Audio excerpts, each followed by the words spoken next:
जब मैं बड़ी हुई तो मैंने मेरे दो बड़े भाई अविनाश और वीर को देखा था। ये दोनों ही जुड़वा थे। माँ कहती थी कि अविनाश और वीर हमारे घर के लिए एक चिराग की तरह है। इन्हीं की वजह से घर में सब कुछ और सुकून है।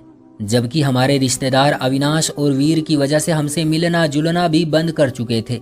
मैं अविनाश और वीर की इकलौती बहन थी। घर में सिर्फ माँ और भाई होते थे। एक रात मेरी आंख खुली तो बाबा को बिस्तर पर न पाकर मैं बहुत परेशान हो गई थी। भाई भी ऐसे थे जिनका चलना फिरना वैसे ही मुश्किल था। उनके काफी सारे काम माँ खुद करती थी। पिछले साल ही तो उन्होंने चलना शुरू किया था। अब ऐसे भाई किसी बहन की हिफाजत क्या करेंगे जिनके अपने जिस्म जुड़े हुए हों और वो ठीक से चल फिर भी ना सकते हो। मेरा दिल जोर जोर से धड़कने लगा क्योंकि छत पर मुझे किसी के कदम रखने की आवाज आ रही थी। मैं चौंक कर उठ बैठी। मैंने देखा मेरे कमरे का दरवाजा भी खुला हुआ था। माँ कमरे में मौजूद नहीं थी। भगवान का नाम लेकर मैं कमरे से बाहर आई। माँ का और मेरा कमरा एक ही था। जब से बाबा का निधन हुआ था तब से माँ मुझे अपने कमरे में साथ ही रखती थी, लेकिन पूरा घर खाली था। माँ को ना पाकर मुझे बहुत बेचैनी हुई थी। घर में खुला सा आंगन था। मैंने जाकर घर के दरवाजे को देखा। घर का मेन दरवाजा तो बंद था। इसका मतलब कि माँ घर में ही है। मैंने सारे घर की रोशनी जला दी। इधर उधर देखा। मुझे महसूस हुआ कि छत का दरवाजा खुला हुआ है और माँ वहीं पर मौजूद है। रात के इस पहर छत पर जाना भी मुझे बहुत अजीब लग रहा था। बड़ी मुश्किल से जब मैं छत पर पहुंची तो देखा तो माँ एक चादर बिछाए सामने ईश्वर की मूर्ति रखकर उन्हें तक रही है।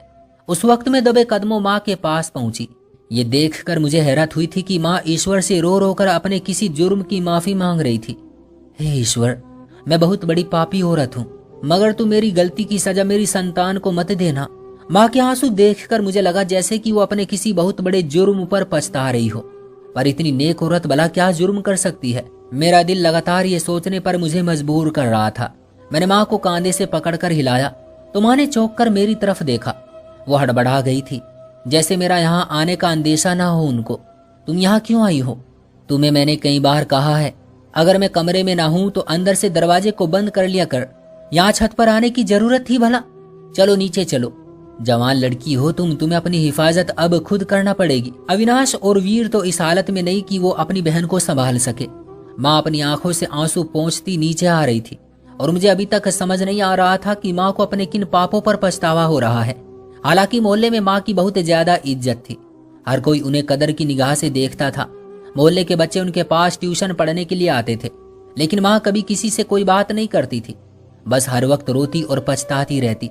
कभी कभी अविनाश और वीर की तरफ देखकर माँ की आंखों से आंसू निकल आते और कहती कि मेरे बच्चों को मेरे पापों की सजा मिली है। मैं माँ से पूछती भी कि माँ तुमने ऐसा क्या पाप किया है जिसकी वजह से अविनाश और वीर ऐसे पैदा हुए हैं। तब माँ खामोश हो जाती और जाकर कमरे का दरवाजा अंदर से बंद कर लेती। मुझे अब माँ की बातों पर बहुत ज्यादा गुस्सा आने लगा था। वो खामखा ही खुद को कोसती है। मैंने एक दिन सोचा और ये बातें उनसे पूछना छोड़ दी थी, लेकिन जिंदगी में इंसान को कभी सुकून नहीं आता। लोग सुकून और चैन से जीने भी कब देते हैं। एक दिन मेरी बुआ घर आ गई। बुआ हमारे घर में अपने बेटे की शादी का कार्ड देने आई थी। आते ही माँ को शादी का कार्ड पकड़ाकर बोली, सुनीता तुम्हें शादी में जरूर आना है और हाँ अपने बच्चों को भी लेकर आना। अविनाश और वीर, वैसे भी तुम इन बेचारों की शादी की खुशी तो देख नहीं सकती। अच्छा है कि मेरे बेटों की शादी में ही तुम अच्छा सा जोड़ा पहन लेना और अपने सारे अरमान पूरे कर लेना। ये बात सुनकर माँ को तो जैसे गुस्सा आ गया। उनकी आंखें लाल हो गई। बुआ को ललकारते हुए बोली, तुमने ये कैसे सोच लिया कि मैं तुम्हारे बेटों की शादी में अरमान पूरे करूंगी? मेरे अपने भी ऊपर वाले की कृपा से 2 बेटे हैं, मैं उनकी शादियां क्यों ना करूंगी? बुआ ये बात सुनकर जोर से हंस पड़ी। मैं भी उन्हें हक्का बक्का देख रही थी कि वो ऐसा क्यों कर रही है। अरे भाई, तुम अपने 2 बेटों की शादियां करोगी कैसे? जरा ये तो बताओ। उनके तो जिस्म आपस में जुड़े हुए हैं, तो फिर उनकी शादी कैसे मुमकिन है? ये तो शादी हो ही नहीं सकती। बुआ हाथ पर हाथ धरे बैठी माँ का तमाशा देख रही थी। तब माँ ने वो बात की कि मुझे उन पर हैरत होने लगी, बल्कि लगा कि जैसे मैं कोई ख्वाब देख रही हूँ। रचना, तुम ज्यादा मत इतराओ, ठीक है? 3 महीने के बाद मैं अपने दोनों बेटों की शादी करूंगी। शादी में तुम्हें भी दावत दूंगी और तुम्हें शादी में हर हाल में आना होगा। मेरे बेटे को तुम मामूली या गिरा पड़ा मत समझो। पंडित दामोदर के बेटे हैं, कुंवारे नहीं मरेंगे, तुम्हें यकीन हो या ना हो। बुआ ये सुनकर हंसने लगी। अरे ये तो बताओ कि तुम इनमें से कौन से बेटे की शादी करोगी, और क्या दूसरे बेटे को जहर का इंजेक्शन देकर मार दोगी? क्योंकि एक बेटे की शादी करोगी तो फिर वो अपनी पत्नी के रात के हक कैसे पूरे करेगा? और दूसरा बेटा कहाँ जाएगा जिसका जिस्म उसके साथ ही जुड़ा है? पागल औरत, ऐसे बच्चों की शादियां नहीं की जाती। ये जिंदा है, तुमको इसी पर ही भगवान का शुक्र करना चाहिए, वरना तो ऐसे बच्चे इतना पल बढ़कर जवानी नहीं होते। और तुम हो कि तुम्हें इनकी शादी की पड़ी है। ईश्वर से डरो, मैं जा रही हूँ। मुझे लगता है तुम्हारा दिमाग सटिया गया है। शादी में आना हुआ तो आ जाना। बुआ ये कहकर हमारे घर से निकल गई थी। मैं माँ की तरफ देखने लगी। माँ के चेहरे पर अभी भी गुस्सा था। देख लेना मधु, मैं अपने दोनों बेटों की शादियां करूंगी, और शादियां भी ऐसी के लोग देखते रह जाएंगे। माँ तुम ये क्या कह रही हो? हमारे पास न पैसे है, न घर है, न दौलत है, और फिर इन दोनों की शादी कैसे हो सकती है, जबकि दोनों ही एक जगह जुड़े हुए हैं। बुआ की बात को दिल पर नहीं लेना चाहिए था आपको। मैंने कहा तो माँ मुझे गुस्से से घूरती हुई अपने कमरे में चली गई और हमेशा की तरह अपने कमरे का दरवाजा बंद कर दिया। मगर आज रात को मुझे अपने भाइयों के साथ वाले कमरे में ही सोना पड़ा था। माँ ने रात तक कमरे का दरवाजा नहीं खोला। मैं तो डरती ही रही कि पता नहीं क्या हो गया माँ को। पहले कभी इतना गुस्सा करते नहीं देखा था। खैर, उनके कमरे में जाने के बाद मैं अविनाश और वीर के कमरे में आई तो वो भी सो रहे थे। मैं आज खुद उन्हीं के कमरे में सो गई थी। सुबह हुई तो माँ ने बंद कमरे का दरवाजा खोला और कहने लगी, मैं अपने बेटों का रिश्ता ढूंढने जा रही हूँ। आज घर में सारा काम तुम्हें करना पड़ेगा, इसलिए तुम जरा ध्यान से काम करना, और हाँ, दोपहर के लिए खाना बना लेना। माँ की बात सुनकर मुझे लगा कि माँ वाकई में पागल हो गई है। ऐसे बेटों का रिश्ता कौन देगा? मैंने माँ से पूछा, पर उनके सर पर तो जैसे जुनून सवार था। माँ घर से निकल गई। मैंने उनका पीछा नहीं किया। घर के काम जो करना थे। खैर, 1-2 हफ्ते माँ इसी तरह चक्कर लगाती रही। 2 हफ्ते के बाद जब बुआ हमारे घर आई तो बुआ के सामने माँ ने ये बम फोड़ा कि मैं बलवीर की दोनों बेटियों से अपने दोनों बेटों की शादियां कर रही हूँ, और शादियां भी ऐसी कि तुम्हें भी आना पड़ेगा। माँ की ये बात सुनकर बुआ हक्का बक्का होकर उन्हें देखने लगी। भाभी, आप ये क्या कह रही हैं? आपको पता भी है ना, बलवीर तो बेचारा मजबूर है, लेकिन आपको क्या मसला है? आप क्यों खामखा शादी के नाम पर यह गंदा खेल रचने जा रही हैं? खुद सोचे कि दोनों बेटी की पत्नियां एक साथ एक ही कमरे में कैसे रह सकती है। एक लड़के की पत्नी दूसरे के लिए गैर और नाजायज होगी। आपको हो क्या गया है? आप मेरी जिद में आकर इतना बड़ा घिनौना काम करने जा रही हैं। आपको कोई एहसास नहीं है कि आप एक ऐसे मोहल्ले में रहती हैं जहां लोग आपकी इज्जत करते हैं। कल को जब आप ये बात मोहल्ले में बताएंगी तो लोगों की प्रतिक्रिया क्या होगी, पता है ना आपको? मुझे पता है, सब जानती हूं मैं, और मुझे लोगों की परवाह नहीं। तुमने आना हुआ तो ठीक है, वरना नहीं भी आओगी तो ये शादी हो जाएगी। अच्छा ठीक है, मैं देखूंगी। ये कहकर बुआ तो चली गई, पर माँ बाकायदा शादी की तैयारियां करने लगी। अपने बेटों के लिए अच्छे कपड़े लाई और फिर साथ ही साथ घर की सजावट भी शुरू हो गई। मुझे माँ की बातों पर अभी तक यकीन नहीं हो रहा था। बलवीर ने भी अपने जानने वालों में ये बात फैला दी थी कि वो पंडित दामोदर के बेटों को रिश्ते दे रहा है। पंडित दामोदर के बेटों को रिश्ता देने का मतलब जानते हो? लोग उससे पूछते वो टाल देता था। उसे किसी बात की परवाह नहीं थी। लेकिन फिर मुझे समझ आ गई थी कि बलवीर इस शादी पर क्यों मान गया था। उसने तो 1 ही महीने में माँ के रखे सभी जेवर हथिया लिए थे। उनके पास अब कोई जेवर नहीं था। बलवीर तो बहुत चालाक और लालची आदमी था। उसने माँ को लूट लिया और बदले में अपनी बेटियों के रिश्ते दे दिए। उसे तो शादी के इस नाजुक और अटूट बंधन का भी कोई अंदाजा नहीं था। लेकिन जब हमारे खानदान वालों को इस शादी का पता चला तो सब लोग अपने कानों को हाथ लगाने लगे। ताऊजी ने तो साफ कह दिया कि ये शादी नहीं, एक बहुत बड़ा और घिनौना पाप है, और मैं इस घिनौने पाप से भरी शादी में हरगिज नहीं बैठूंगा। बाकी खानदान के भी काफी सारे लोगों ने इस शादी में आने से मना कर दिया। हाँ, उस रात माँ ने अपने घर में खीर बनाई, अपने दोनों बेटों को खिलाई और फिर मुझे भी दे दी। कहने लगी कि जाकर ये मोहल्ले में बांट आओ। मैंने देखा आज माँ के चेहरे पर एक अजीब सा सुकून था, और 3 दिन के बाद शादी थी, मगर फिर भी माँ बहुत संतुष्ट लग रही थी। उन्हें देखकर महसूस हो रहा था जैसे दिल में कोई बहुत बड़ी बात दबाए हुए हो। मगर जैसे ही मैं खीर बांटकर घर में वापस आई तो देखा कि घर में माँ नहीं थी। अविनाश और वीर अपने कमरे में थे, जबकि किचन में भी माँ नहीं थी। मुझे लगा कि वो वाकई दूसरी बार भी छत पर ही गई होंगी, पर जैसे ही छत पर गई तो माँ ने छत का दरवाजा बंद कर रखा था। मैंने छत के दरवाजे पर हल्की हल्की आवाज दी ताकि माँ दरवाजा खोल दे, पर आज उन्होंने मेरे आवाज देने पर भी दरवाजा नहीं खोला। ऐसा लगता था जैसे माँ को मेरी बातें बहुत बुरी लगी हो। लेकिन ऐसा तो माँ ने कभी भी नहीं किया था कि वो घर का दरवाजा बंद करके ऊपर छत पर चली जाए। माँ उनका इंतजार करती रही। रात को भी जाकर मैंने दरवाजा बजाया, लेकिन माँ ने दरवाजा नहीं खोला। अब मुझे डर लगने लगा। मैंने जाकर अविनाश और वीर को बताया। वो भी बेचारे सिवाय रोने के और कर भी क्या सकते थे। अविनाश कहने लगा कि तुम माँ को हमारी कसम देकर आवाज दो, माँ दरवाजा खोल देगी। लेकिन मेरा ऐसा करने के बावजूद भी माँ ने छत का दरवाजा नहीं खोला। अब हम तीनों को माँ की बहुत फिक्र हो रही थी। तब मुझे अविनाश ने मशवरा दिया कि तुम जाकर मोहल्ले के किसी आदमी को बुला लो, फिर छत के दरवाजे की कुंडी तोड़ देते हैं और तुम जाकर देख लेना कि माँ क्या कर रही है, क्योंकि रात सर्दियों की है। इस तरह अगर हम उन्हें खुले आसमान तले छोड़ देंगे तो भी अच्छा नहीं होगा, क्या पता उन्हें कोई नुकसान ही ना हो जाए।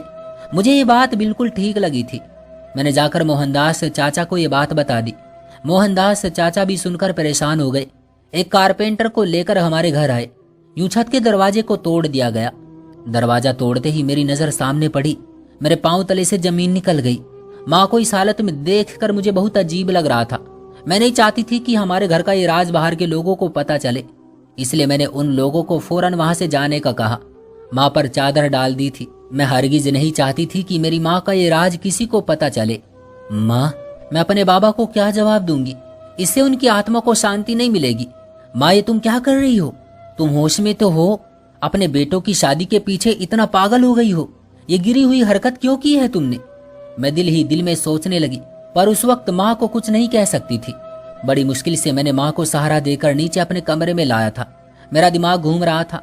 मैं सोच भी नहीं सकती थी कि मेरी माँ इस कदर गिरी हुई हरकत करेगी, लेकिन मैं माँ को भूल ही गई थी। मैंने उनके मुंह पर पानी के छींटे मारे और उनको जगाने की कोशिश की, पर उन्होंने आंख नहीं खोली। ऐसा लगता था जैसे माँ बेहोश हो गई हो। डॉक्टर को तो मैं बुलाने से रही। काफी देर के बाद माँ ने खुद ही आंखें खोली। वो खुद को मेरे कमरे में पाकर हैरान हो गई। तुम मुझे यहाँ क्यों लेकर आई हो? मुझे ऊपर जाने दो। मैं जो कर रही हूँ मुझे करने दो। भगवान से डरो माँ। ऐसी कौन सी मुसीबत आ गई है कि आप बाबा की आत्मा को परेशान करेंगी? पता है आपको जो आप कर रही हैं उससे बाबा की आत्मा को कितना दुख होगा? नहीं नहीं, दुख नहीं होगा। जितना दुख ममता को होता है उससे ज्यादा दुख तुम्हारे बाबा की आत्मा को नहीं होगा। करने दो मुझे जो मैं कर रही हूँ। ये कहकर माँ पागलों की तरह दरवाजे की तरफ भागने लगी। मुझे अपनी माँ के इस पागलपन पर बहुत परेशानी हो रही थी। हमारे घर के हालात बिगड़ चुके थे। 3 दिन बाद अविनाश और वीर की शादी थी।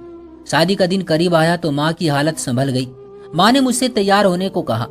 हमारे खानदान के साथ बारात में कोई नहीं जा रहा था, सिवाय मेरे मामा और मामा के कुछ बच्चों के, जिनकी जिंदगी में हमारे अलावा कोई नहीं था। हम लोग बारात लेकर बलवीर के घर पहुंचे। बलवीर भी अपनी बेटियों को बलि का बकरा बनाने के लिए तैयार था। माँ ने एक पोटली उसे थमा दी थी। बलवीर ने वो खोलकर देखी तो उसकी आंखें चमक गई थी। यकीनन ये सौदा होगा, मैंने दिल में सोचा और अफसोस करने लगी। कैसा बाप है जो अपनी बेटियों का सौदा कर रहा है।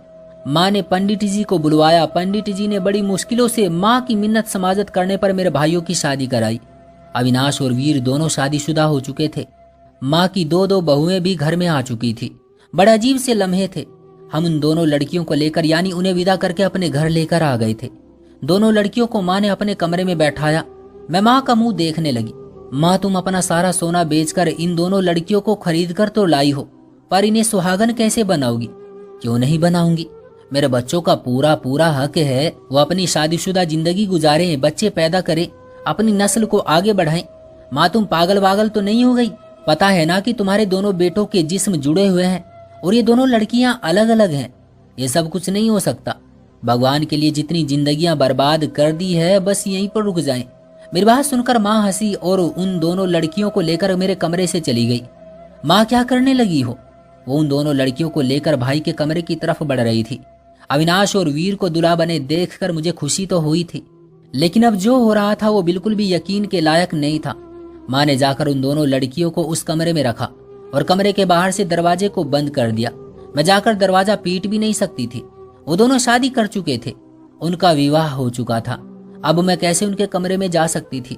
बस अब तो माँ ही रह गई थी जो कि छत पर चली गई थी। मैं उनके पीछे पीछे गई, मगर छत का दरवाजा हमेशा की तरह बंद था।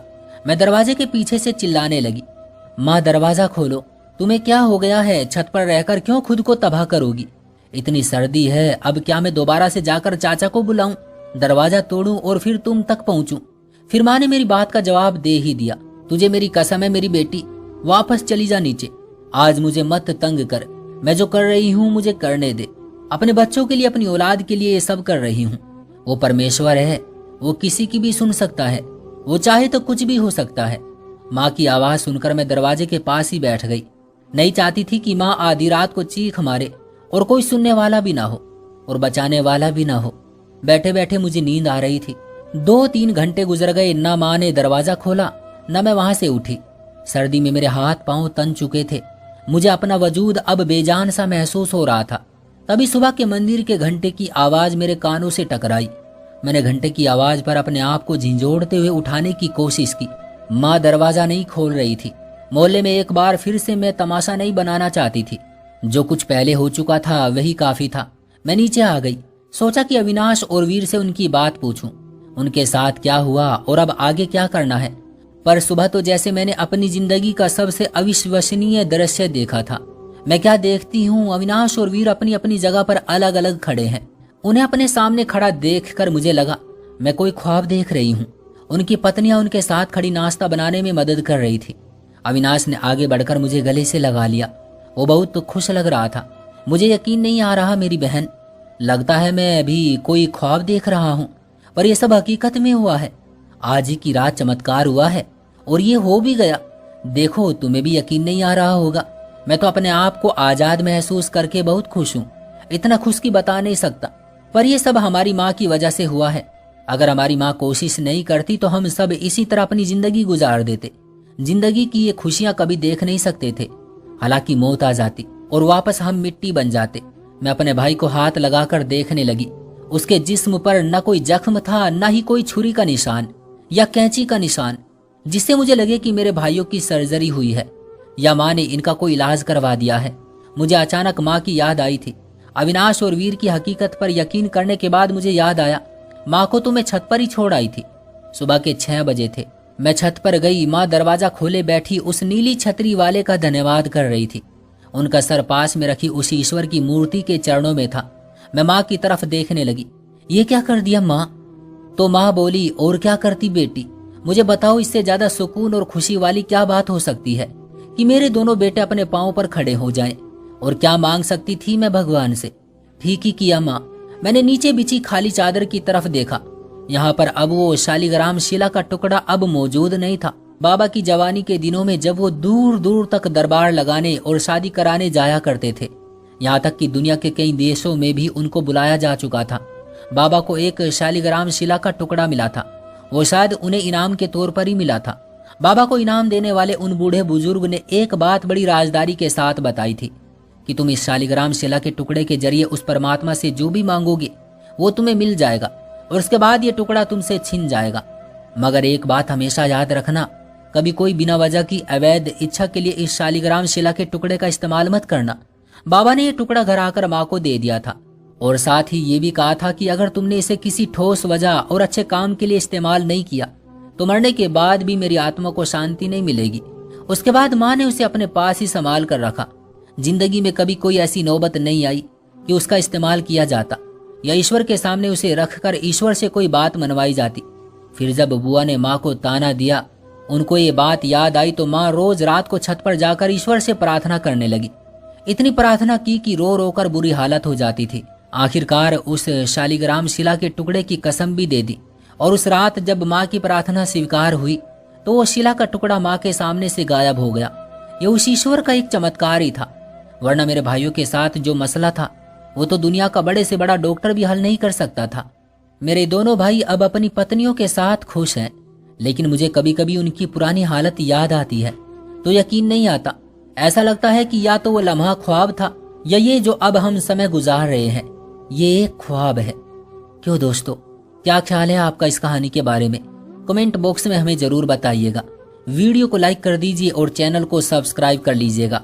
मिलते हैं अगली वीडियो में, तब तक के लिए धन्यवाद।